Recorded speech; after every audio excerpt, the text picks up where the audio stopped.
Oke, selamat sore Bu Rini. Oke, selamat sore Pak Andri. Wah, gimana kabarnya? Luar biasa, cukup lelah. Lelah ya, banyak kegiatan ya. Banyak kegiatan. Ya, betul. ngajar berapa jam sih?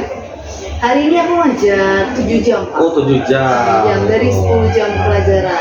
Ada tugas tambahan yang lain? Ada. Banyak ya, selalu ya, always Selalu, ya. always, Luar Pak. biasa Bu Rini. Oke Bu Rini, kita nggak punya banyak waktu. Saya langsung aja ke fokus pembicaraan kita hari ini. Jadi hari ini kita akan melakukan percakapan pra-observasi. Jadi sebelum saya melakukan kunjungan kelas ke kelas ini, ada beberapa hal yang perlu saya sampaikan supaya nanti jalannya evaluasi pembelajaran yang dilakukan di kelas ini tentu akan berjalan lebih lancar ya. Oke baik Bu Rini. Nah, ada beberapa hal yang ingin saya tanyakan terlebih dahulu. Yang pertama, kira-kira pada saat nanti pembelajaran di kelas Bu Rini, kira-kira tujuan pembelajaran apa yang ingin Bu Rini capai? Karena masuk ke materi berikutnya ya. Kita masuk ke materi berikutnya, materi yang baru, turunan fungsi trigonometri. Jadi tujuan pembelajaran yang dicapai itu peserta didik dapat menentukan turunan fungsi trigonometri menggunakan definisi dari turunan, sifat-sifat trigonometri, dan mereka juga bisa memecahkan masalah matematis mengenai turunan fungsi trigonometri. Jadi pokok bahasannya tentang turunan trigonometri ya. Iya. Ada 3 tujuan pembelajaran yang tadi disebutkan, nanti ada yang menggunakan sifat turunan dan menentukan turunan menggunakan sifat limit ya, dari limit sampai terakhirnya pemecahan masalah. Keren banget. Oke, Bu Rini, kira-kira dari tujuan pembelajaran yang tadi Bu Rini sebutkan, fokus Bu Rini tentang kompetensi yang akan Bu Rini kembangkan, khususnya dalam pembelajaran Bu Rini, kira-kira kompetensi apa yang ingin Bu Rini kembangkan ke anak-anak? Sebenarnya nggak cuma satu sih ya. Saya mau mereka bisa bernalar untuk membuktikan atau menemukan gitu. Sebenarnya rumus turunan trigonometri itu ditemukan dari apa sih? Ternyata dari konsep limit yang sebenarnya limit itu kita udah dipelajari di bab sebelumnya gitu. Terus kemudian pemecahan masalah habis ditemukan, pasti mereka harus bisa menggunakannya untuk memecahkan masalah. Jadi itu ya kedua kompetensi. Yang pertama anak bisa menalar untuk membuktikan rumus turunan trigonometri ya, sama terakhir bisa menggunakannya dalam pemecahan masalah. Nah kalau nanti kan saya akan mengobservasi ya hasil pembelajaran ini. Kalau secara spesifik nih Bu Rini ingin mengembangkan kompetensi yang mana? Yang akan nanti saya observasi. Oke. Kalau di awal itu yang ingin saya kembangkan bagaimana mereka bernalar untuk membuktikan rumus trigonometri menggunakan definisi turunan sama sifat-sifat. Jadi lebih ke bernalar sama membuktikan. Jadi fokusnya secara spesifik ingin bernalar dan membuktikan. Luar biasa. Nah kira-kira Bu Rini kalau dari kompetensi yang tadi Bu Rini mau kembangkan secara spesifik, kira-kira indikator apa yang nanti terlihat di peserta didik, indikator pencapaian seperti apa yang Bu Rini bisa lihat? Oke, harapannya pertama dari informasi yang sebelumnya mereka mungkin sudah terima, karena ilmu kan mereka bisa dapat dari mana aja ya. Mungkin kita pada saat sebelum menyampaikan materi sebelumnya udah disampaikan kalau kita akan belajar turunan fungsi trigonometri. Mungkin mereka udah tahu turunan sin itu apa, turunan cos itu apa. Jadi saya inginnya di akhir pembelajaran mereka bisa tahu, bisa menemukan, bisa membuktikan, oh ternyata turunan sin itu ini dari ini. Oh, gitu. Turunan kas tinggi dari ini. Oh, Gitu. Baik. Jadi nanti di akhir itu terlihat ya siswa bisa membuktikan rumus fungsi dari trigonometri seperti itu ya. Jadi kira-kira. Nah kira-kira Bu Rini targetnya kalau dari seluruh siswa ini melihat yang nanti Bu Rini terapkan kira-kira berapa persen kira-kira yang bisa Bu Rini tunjukkan, kan saya yakin kan pasti nggak semua ya, mungkin bisa ada ini. Kira-kira Bu Rini punya harapan capaiannya berapa banyak siswa yang bisa melampaui indikator tadi? Oke, harapannya sih 75% mereka bisa siapa ya indikator itu bisa mencapai untuk 75%. 75% siswa ya. Nah, sorry Bu Rini, saya batuk ya. Nah, tadi kan Bu Rini sudah luar biasa ya ingin mencapai indikator tadi. Untuk menunjang hal-hal tersebut yang tadi Bu Rini ingin capai, kira-kira nanti media apa nih yang Bu Rini ingin gunakan? Pertama sih saya pakai Kahoot. Saya pakai Kahoot untuk mengingat kembali materi prasyarat dengan pastinya. Kemudian saya menggunakan LKPD sebenarnya, LKPD. Cuman memang terhambatnya tadinya memang mau pakai worksheet, tapi karena memang kondisi anak-anak ya tidak semuanya difasilitasi dengan kuota, jadi saya pikir saya buat jadi hard LKPD-nya, kemudian saya gunakan PowerPoint, itu sih. Iya. Oke, tadi Bu Rini udah menjelaskan ke saya tadi bahan-bahan yang akan digunakan ya atau media ya. Nah nanti kira-kira strateginya seperti apa Bu Rini yang mau diterapkan di siswa untuk mencapai tadi? Karena saya mau mereka terlibat langsung dalam proses menerapkannya, saya mungkin pakai discovery ya, discovery learning ya. Discovery learning ya, dengan pembelajaran yang kelompok. Betul, berkelompok. Kira-kira pada saat pembelajaran berkelompok yang seperti apa nih Bu Rini mau terapkan? Kan mungkin aja ada nggak hambatan pembelajaran ini diterapkan? Ada nggak hambatan? Sebenarnya sih mungkin saja ada yang di dalam pikiran saya yang mungkin terjadi itu kalau dalam kerja tim itu hanya 1-2 orang saja yang berperan, 1-2 orang saja yang berperan. Nah, selebihnya mungkin hanya menonton ya, jadinya menonton diskusi, bukan terlibat dalam diskusi ya. Nah kalau tadi ada Bu Rini kan bilang ada hambatan, kira-kira nanti buat di planning Bu Rini kira-kira untuk mengatasi hambatan tersebut apa nih kira-kira yang mau Bu Rini terapkan? Kalau saya sih berpikirnya gini, kenapa hal itu terjadi? Mungkin karena ada 1 orang yang dominan di antara anak-anak yang dalam satu kelompok, sehingga saya akan mengelompokkan mereka berdasarkan tingkat kognitif yang sesuai, yang mungkin sama gitu tingkat kognitifnya. Jadi kalau sama harapannya mereka terlibat langsung. Jadi yang tinggi tingkat kognitifnya dengan yang tinggi berarti mereka bisa berdiskusi, dengan yang rendah pastinya dengan bantuan ya, diskusi, bantuan dari scaffolding ya. Iya betul. Jadi nanti ada strategi pengelompokan gitu ya. Bu Rini tadi Bu Rini udah menguraikan ya dari strategi media yang dicapai ya kan. Nah kira-kira kapan yang pembelajaran ini mau Bu Rini terapkan? Mungkin minggu depan ya Pak ya? Minggu depan di kelas 12 IPA 1. 12 IPA 1 ya.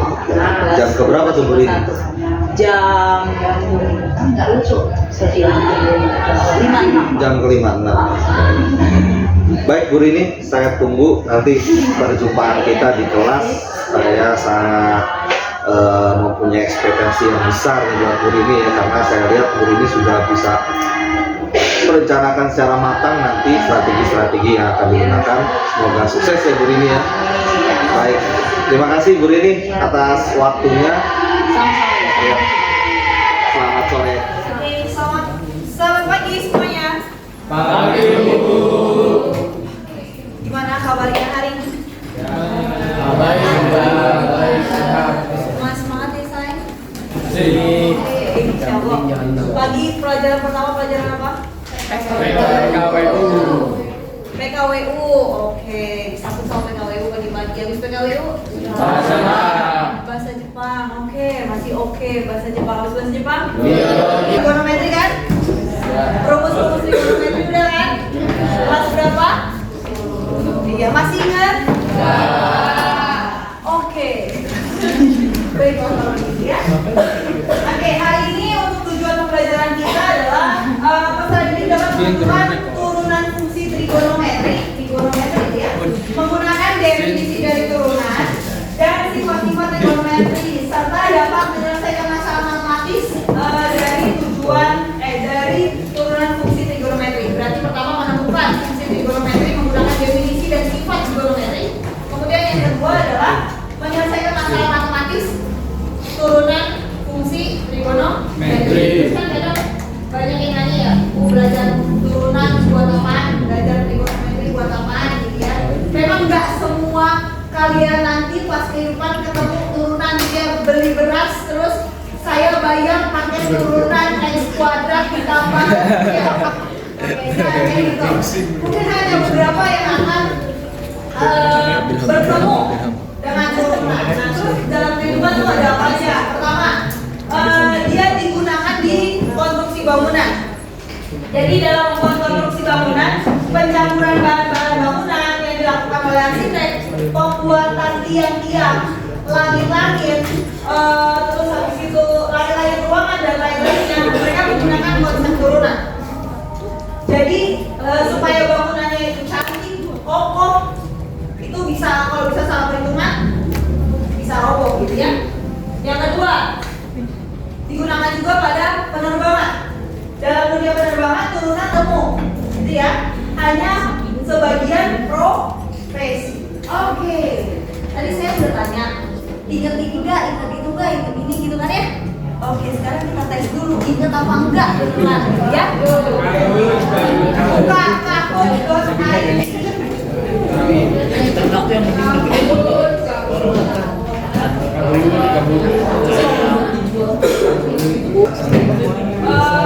Masukin game winnya dulu aja ya, biar nanti nggak lama.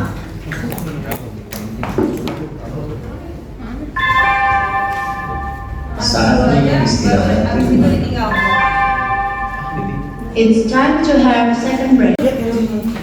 Oke, ada 19 orang menjawab benar, 7 orang menjawab salah. Jawaban yang sebenarnya yang mana? Ya, 2x tambah 4 turunan dari x kuadrat ditambah 4x dikurang 2. Oke, kita lihat siapa yang di posisi pertama. Next,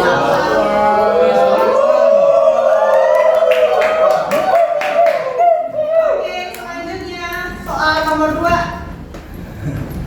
Pilih yang mana nih? Perhatikan pertanyaan. Apa itu? Limit x menuju 0 sin 4x per 2x. Pilih yang mana? Biru.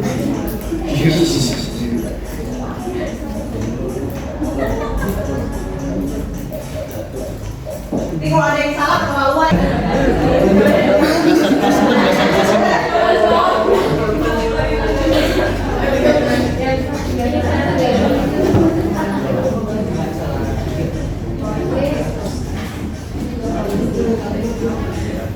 Wah, kayaknya nggak angkat nih. Nanti deh, Bu. Lihat, dia nggak muncul-muncul. Oke, kalau gitu tepuk tangan dulu untuk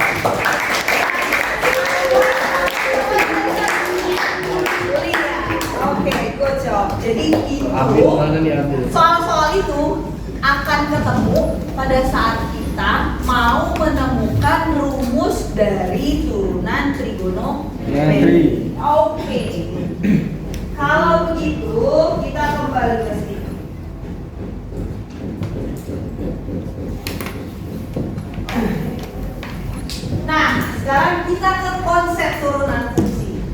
Jadi limit dan turunan fungsi itu punya hubungan yang sangat erat ya.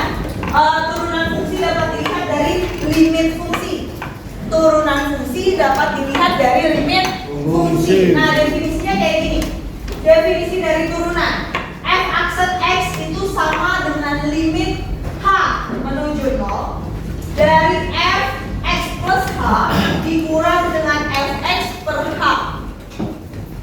Oke, ini adalah definisi dari turunan. Jadi turunan itu dasarnya dari limit. Oke, kalau gitu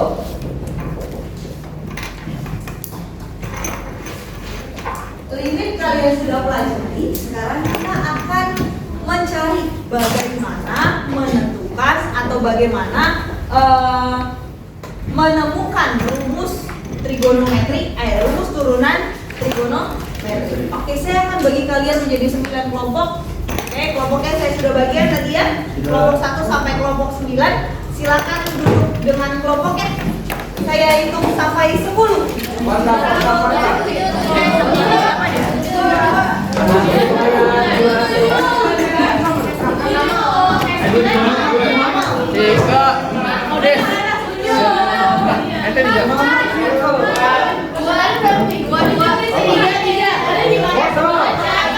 Gimana tuh?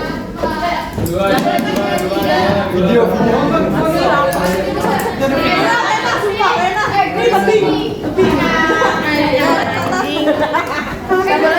Sini aja. Mana? Sini aja. Di mana anjir? Jangan kayak gitu lah, kayak enak.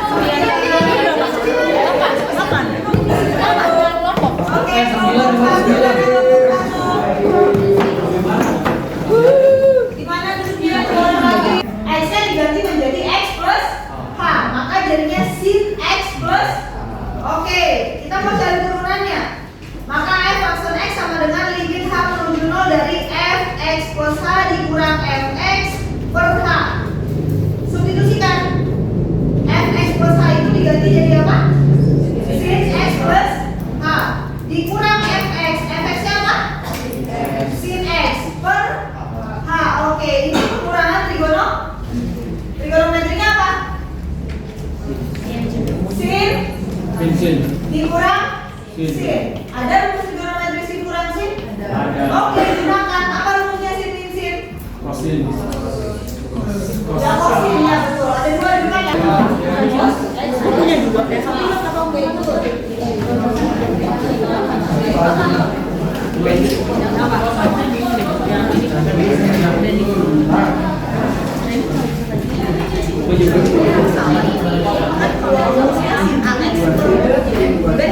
Ini kan sin setengah H per H, gitu kan? Dasar limit. Benar? Dasar limit. Sin AX per B gitu. Nah, ini sin setengah H per H. Karena ini kan perkalian. Kalau perkalian H-nya bisa digeser ke sini aja kan? Ini sendiri. Boleh dong? Jadi H-nya cuma buat dia supaya dia bisa berdiri sendiri dengan rumus dasar limit. Ya, ini pakai substitusi langsung gitu.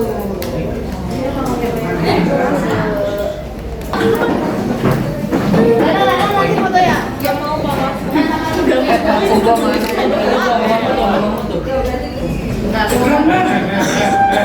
Oke, sudah. Jadi dari hasil diskusinya kalian, kita bisa simpulkan turunan sin X adalah cos X. Turunan cos X adalah min sin X. Oke, kalau gitu turunan tan X adalah secant kuadrat X.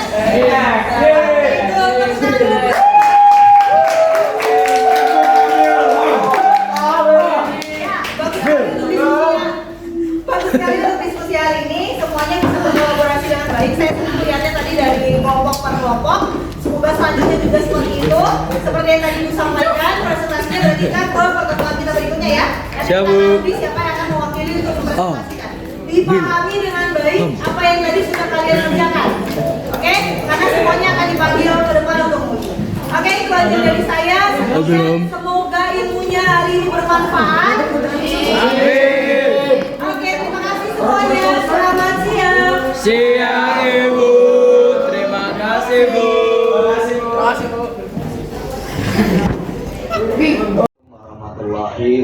wabarakatuh. Waalaikumsalam. Yang saya hormati Bu Yuni selaku pengajar praktek serta Bu Rini selaku rekan sejawat yang saya observasi untuk kegiatan supervisi berbasis coaching.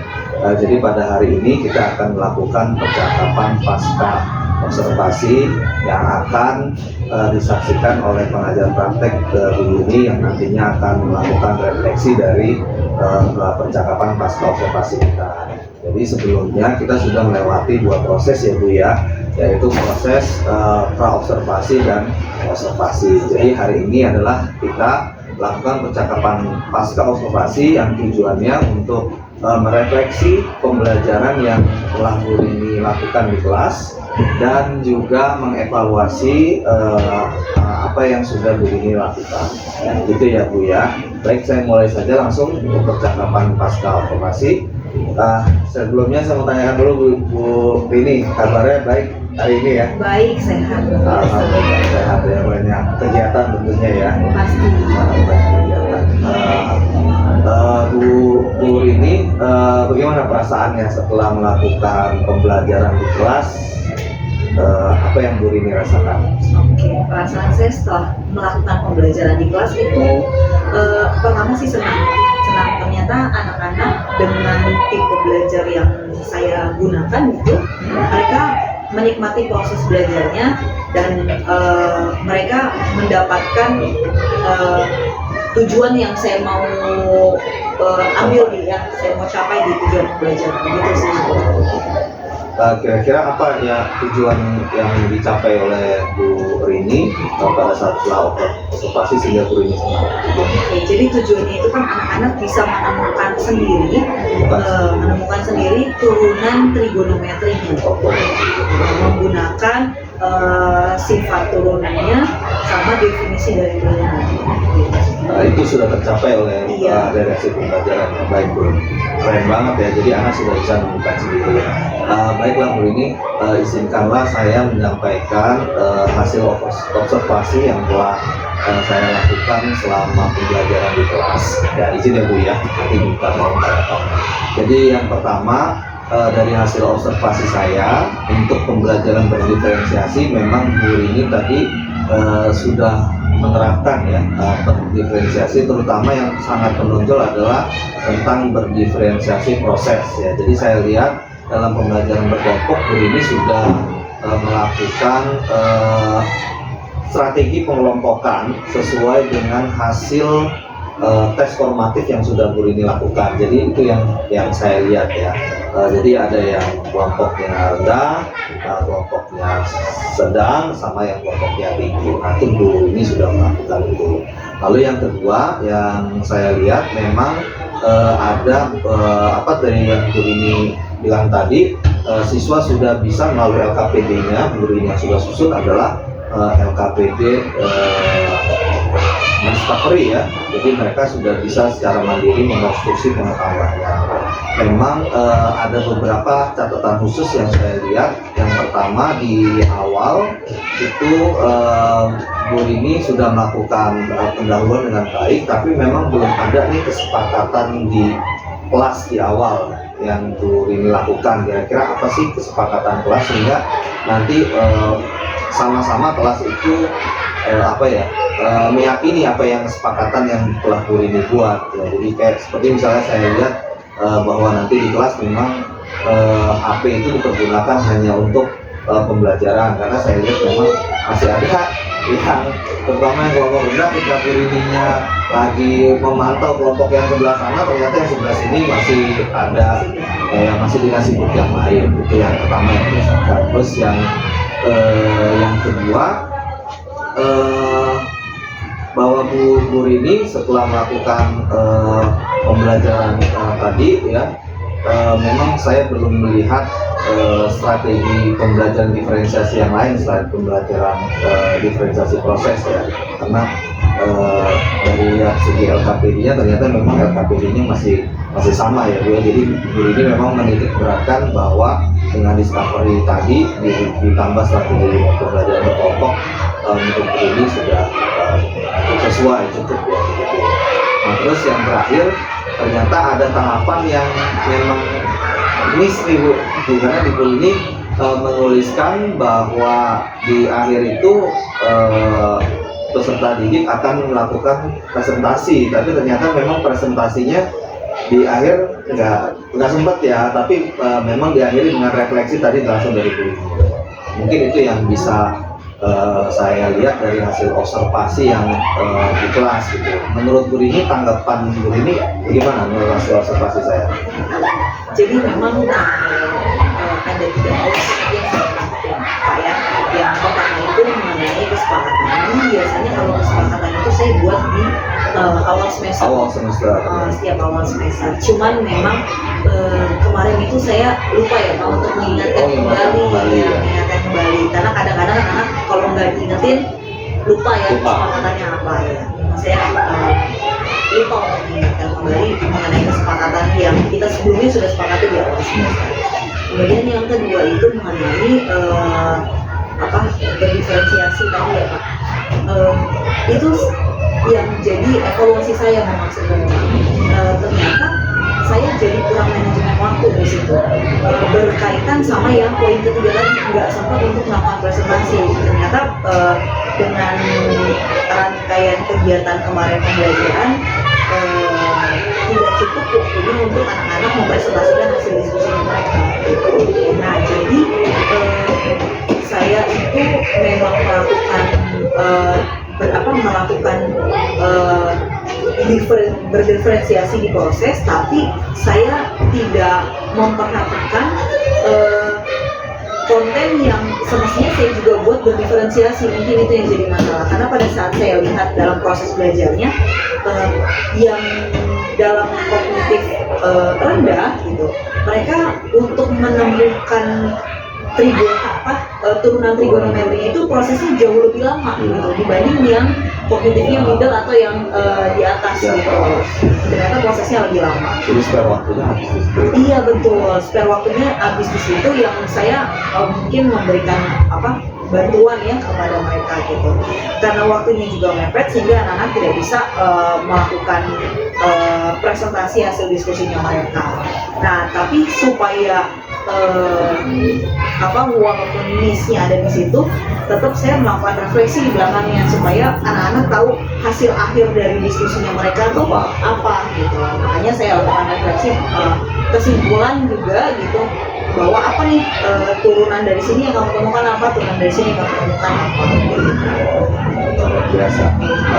Kemudian yang mau saya tanyakan lagi, saya ingin ingatin lagi, waktu kita di awal berobservasi kan ada strategi pengembangan kompetensi yang Bu Rini rencanakan. Kira-kira antara yang diharapkan Bu Rini pada percakapan para observasi dengan hasil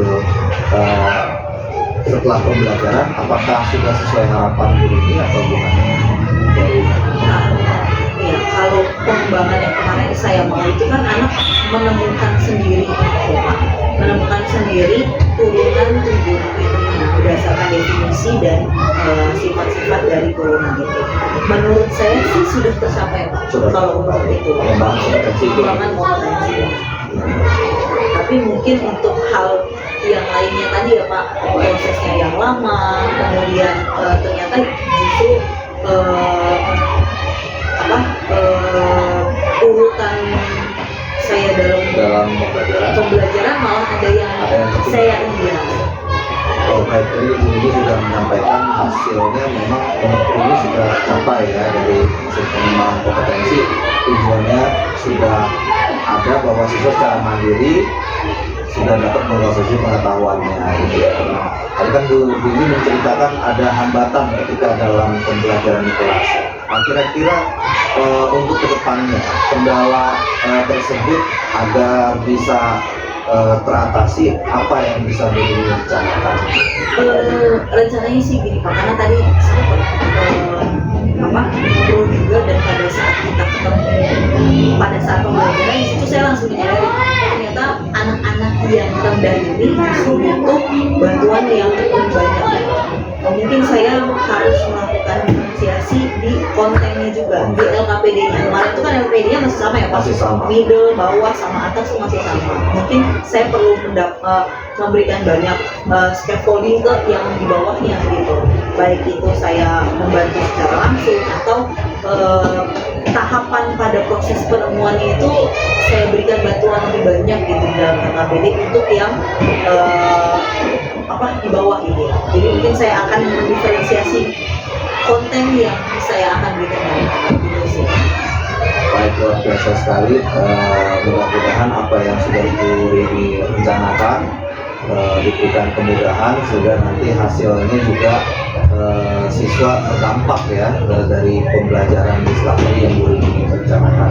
Sukses selalu untuk Bu Rini, saya doakan mudah-mudahan bisa lanjut terus untuk inovasi pembelajaran. Terima kasih Bu, cukup sekian dari saya.